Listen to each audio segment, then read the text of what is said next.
Donovan, your music has evolved tremendously over the last few years, from Colors right up to Where You Love Like Heaven to Alenia.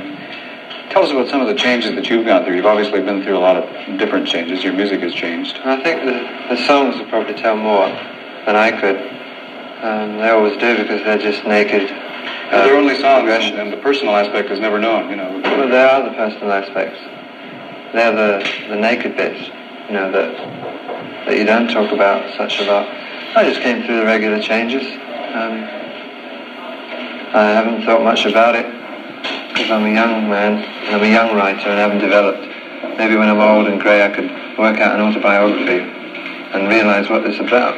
But right now I'm just grooving along with it. Mm-hmm. Was there ever a period where you had to sort of make up your mind that you were going to do commercial things? No.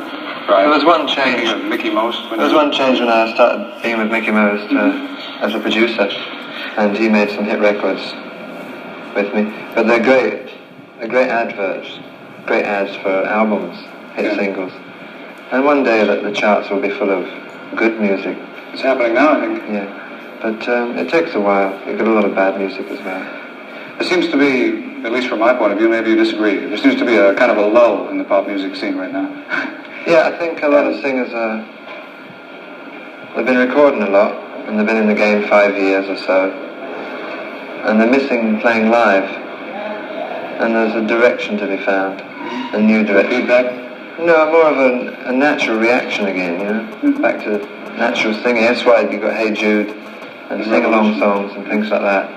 Not so much over, just songs that anybody can sing, like Beatles in England done a television show and brought all the audience on behind the cameras and gave them instruments to play and just play along because the new music has got no variety qualities like the old variety that you go on stage and you turn on a different act. You know, the musician and the real one is the same on stage as he is off, and that's what it's changing to. It's more natural and relaxed. The reason I mentioned this lull is because it seems to me that around 1961, 62, there was also a lull. There was when records like Tell Laura I Love Her and these terrible things were on the charts. And from that emerged, you know, the English sound, the Beatles and the Stones and everybody. And I wonder if you have any predictions about what's next, because there's no more gimmicks. I don't think it's gimmicks anymore. I think pop music is just being a beautiful vehicle for all the arts and everything. And it's all just coming into the pop music and going out. And the people who are aware of that are happy. And the people who are not aware of it still treat it as pop music. But you'll find that the books and all the poetry books and all the serious writings of the last generation are mirrored in this generation. And they're coming out on wax, not on paper. And that's great, because the wax can go out to more people than the books can.